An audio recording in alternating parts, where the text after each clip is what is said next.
Hello and welcome. My name is Ron Perrier, and I'm a third-year DPT student. This module will help you better understand the properties of water and its effects on the body. There is so much to learn about aquatic physical therapy, but the purpose of this module is for you to get your feet wet and learn about how water is different than land. Knowing the properties of water will encourage better aquatic therapy.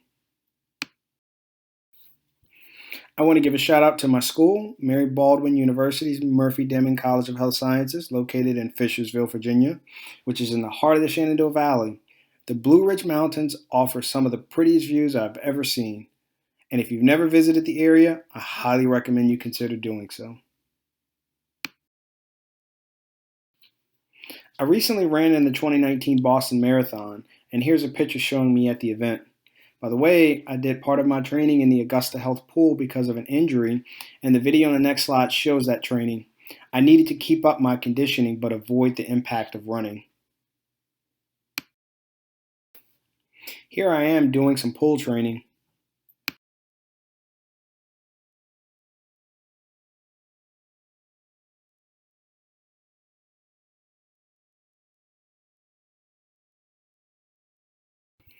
As a DPT student, this module has been created as part of my doctoral project. However, there are 4 additional modules in this series.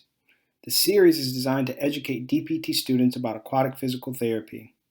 We are very fortunate to have access to pools and to be able to include this in our curriculum, because not all DPT schools have this in their program, and I would encourage you to take a look at the other modules. The goal of this course is to introduce you to how the characteristics of water make aquatic treatment different than land treatment. There are 3 learning objectives for this course. We will first cover the properties of water, which include buoyancy, hydrostatic pressure, viscosity, and thermodynamics. Then we will discuss the impact these properties have on the body during immersion. We hope that after listening to this presentation, you will have a better appreciation of how the properties of water affect the body and how we as physical therapists can use these principles to help our patients.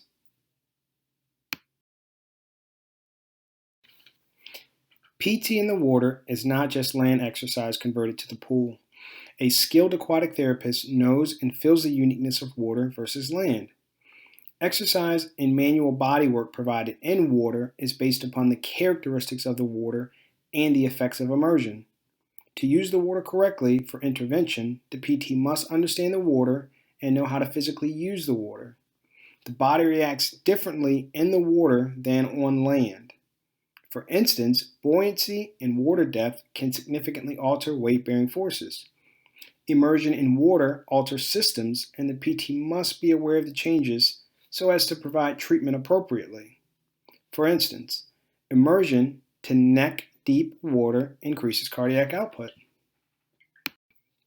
It is important to understand that aquatic PT is not a modality like E-stim or ultrasound. A modality used in physical therapy is applied to the body to elicit a desired response, such as pain relief, muscle action, or reduced edema. Usually the modality is applied to or on the patient, and the patient is relatively passive. Therapeutic exercise performed in an aquatic environment is just that. The body is performing work while immersed in a water environment that provides more resistance than in air, has hydrostatic pressure, and that allows the body to be buoyant, thus reducing the forces of gravity. This quote is from the Kistner, Colby, and Bordstat textbook. This text is used in many DPT programs and has a very good chapter on aquatic therapy and exercise. So let's define aquatic exercise. Aquatic exercise refers to the use of water that facilitates the application of established therapeutic interventions, including stretching, strengthening, joint mobilizations, balance and gait training, and endurance training.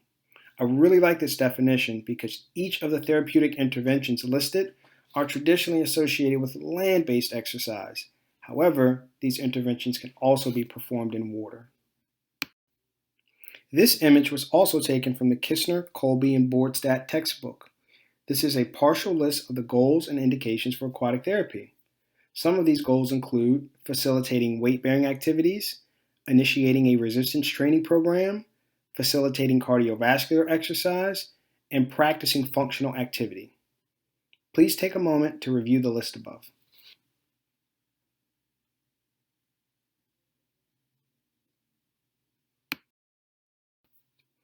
As with all interventions in physical therapy, the PT must consider precautions and contraindications.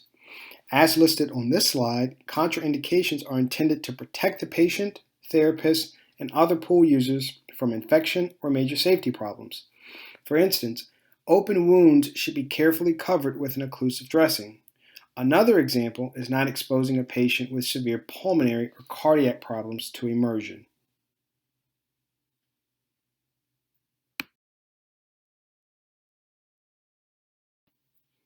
If you would like to explore indications and contraindications for aquatics more thoroughly, a document called To Pool or Not to Pool is available through the APTA Academy of Aquatic Physical Therapy.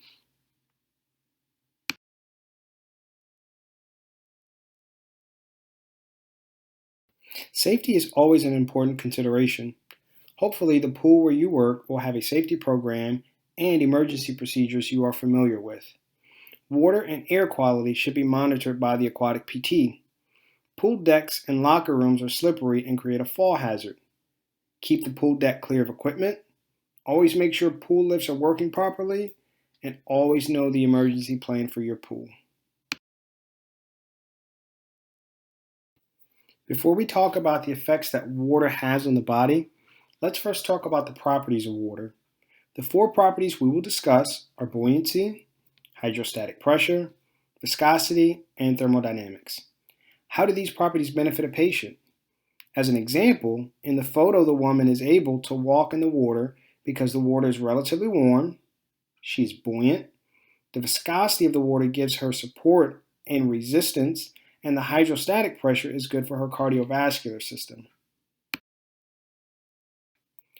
The first principle I want to discuss is buoyancy. By definition, buoyancy is the upward force that works opposite to gravity. What's so great about buoyancy is it allows a patient to be relatively weightless in water, which is great for offloading joints and allows for greater ease of movement. As you will see on the next slide, body composition plays a role in determining how buoyant a person will be in the water. Patients with higher amounts of adipose tissue are more buoyant when compared to patients who are more dense and possess a greater amount of muscle mass. Based on what we just discussed about buoyancy, these images should help illustrate the property. The patient in the left-hand corner of the slide is able to float because he has a higher percentage of adipose tissue, whereas the image in the bottom right-hand corner depicts someone sinking because he has more muscle mass and a higher density, therefore making him less buoyant. Here's a question to consider. If a patient has high tone or spasticity, do you think the person will be less buoyant? Pause for a second and think about this. The answer is muscle spasticity or high tone creates more tissue density, so the body or affected limb will be less buoyant. If a patient's limbs are flaccid, for instance as a result of a spinal cord injury, the flaccid limbs will be more buoyant. The equipment you see here is designed to assist patients who are less buoyant.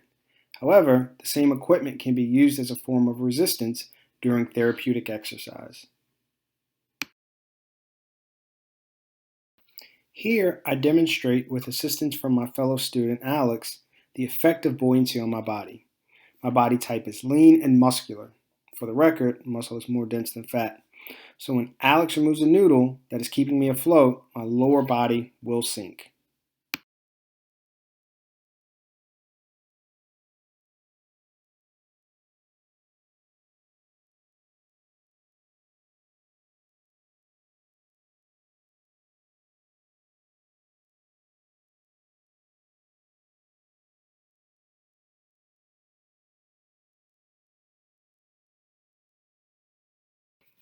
Buoyancy changes the forces of weight bearing. As you can see, a person who is immersed in ASIS deep water will only be supporting 50% of their body weight, and a person who is immersed to the C7 vertebrae will only be supporting 10% of their body weight. This woman walking on the underwater treadmill will have significantly less compressive forces on her trunk and lower extremities. By definition, hydrostatic pressure is the pressure exerted by the water on immersed objects. As the slide says, water exerts a pressure of 22.4 millimeters of mercury per foot of water. And as the depth of water increases, so does the hydrostatic pressure. This means that if a person were to stand in 1 foot of water, the pressure exerted on the ankles and feet would be 22.4 millimeters of mercury. But if that same person were to transition into 4 feet of water, the pressure surrounding the ankle would increase to roughly 88.9 millimeters of mercury, which is just slightly greater than normal diastolic blood pressure. This principle is clinically significant because it is hydrostatic pressure which reduces or limits effusion and assists with venous return, which is very important for patients who may be dealing with any kind of distal edema.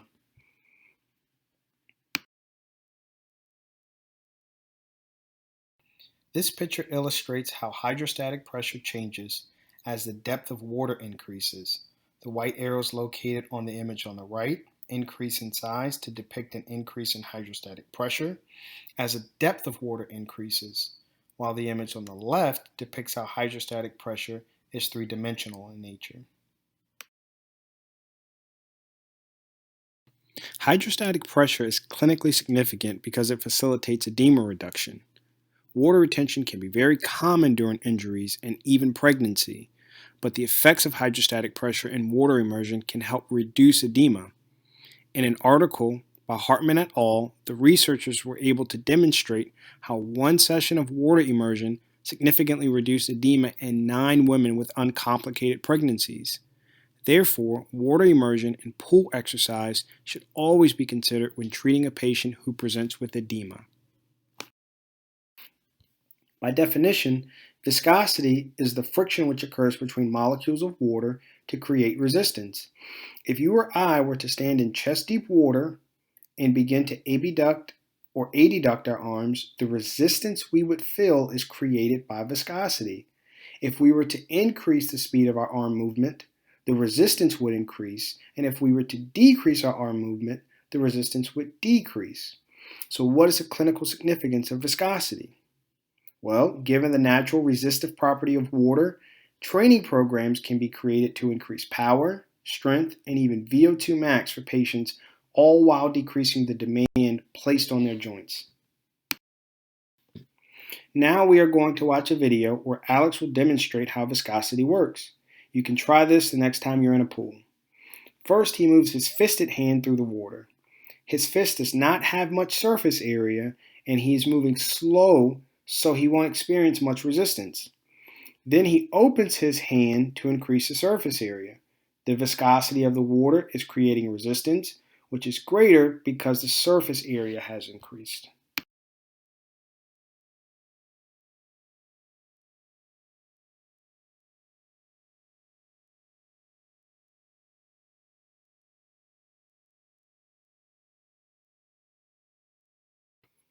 In this video, Alex will demonstrate how the viscosity of the water will increase the resistance he feels as he increases the speed at which he tries to move the paddle in his hand. Of course, the viscosity of the water doesn't change, but by using the paddle, he increased the surface area. Then the combination of increased surface area and speed increased the resistance. You can definitely tell the resistance increased because of the noticeable grimace on his face after I asked him to move his arm as fast as he could.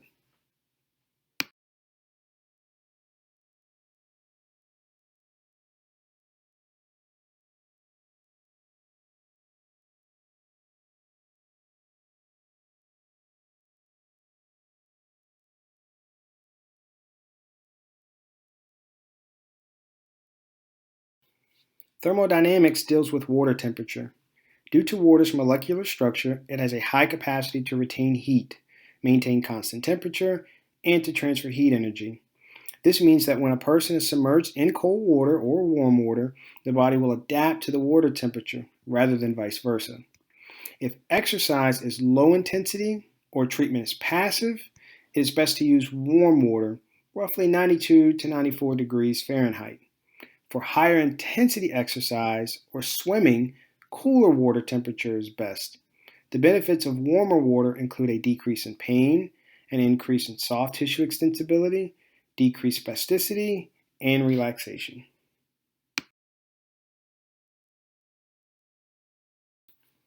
Here's some more thoughts about water temperature. Lap pools for swimming and general exercise should usually be around 75 to 88 degrees Fahrenheit.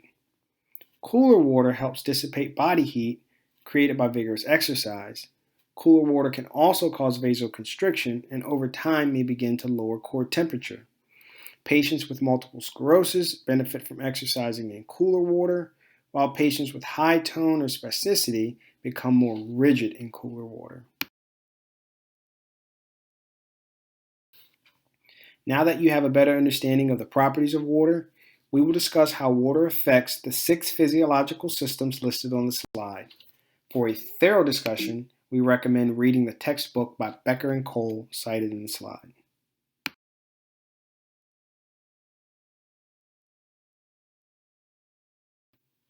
There are several cardiorespiratory adjustments which occur following immersion, but I really want to highlight the increase in cardiac output. Chest deep immersion increases hydrostatic pressure around the body.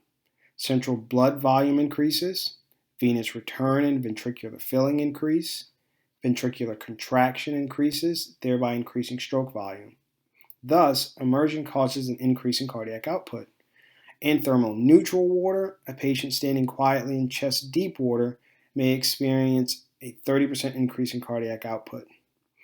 As a precaution, though, for patients with moderate to severe heart failure, aquatic therapy is not recommended due to the increased cardiac work.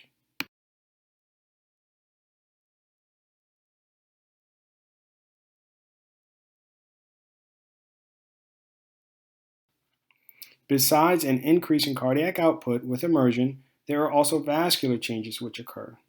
Immersion in thermoneutral water causes vasodilation. Warmer water causes greater vasodilation than cooler water, and systemic vascular resistance also decreases. Blood flow is improved to the skin and other soft tissues.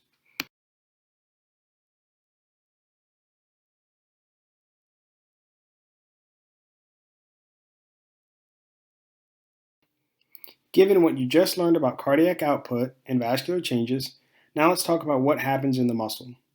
Because immersion increases cardiac output and vasodilation, skin and muscle blood flow improves. Just standing in chest deep water is shown to increase muscle blood flow in the anterior tib by 225%.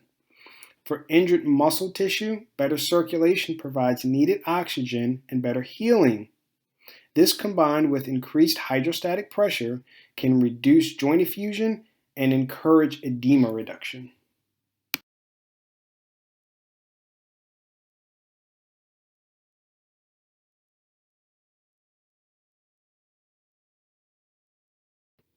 Now let's discuss how immersion changes the work of breathing.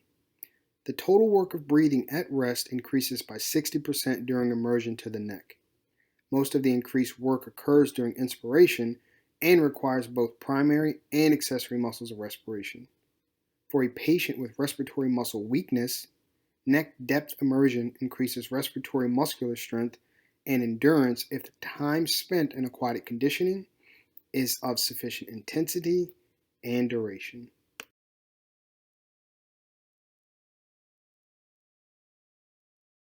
Water exercise can be great for patients with COPD, but research on this topic can be scarce.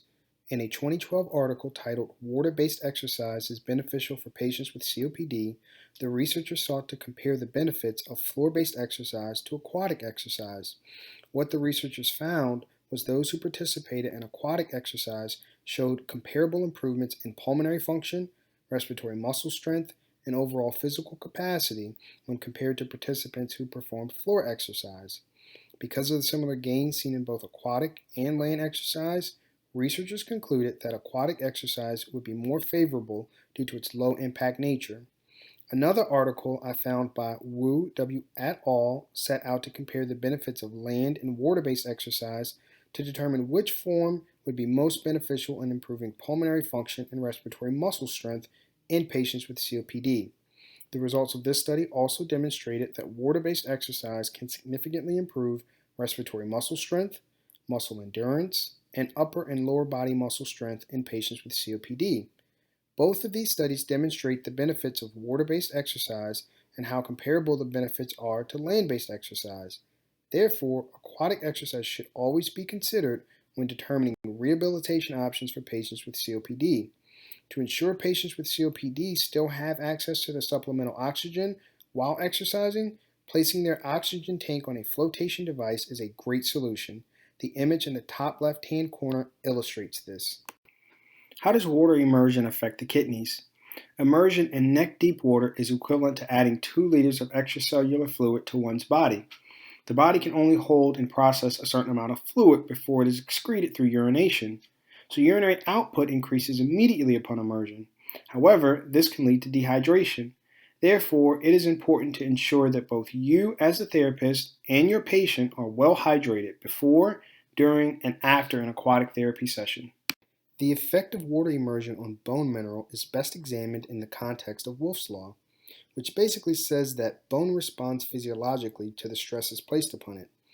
As such, weight-bearing and impact activities are critical for the development of bone mineral stores.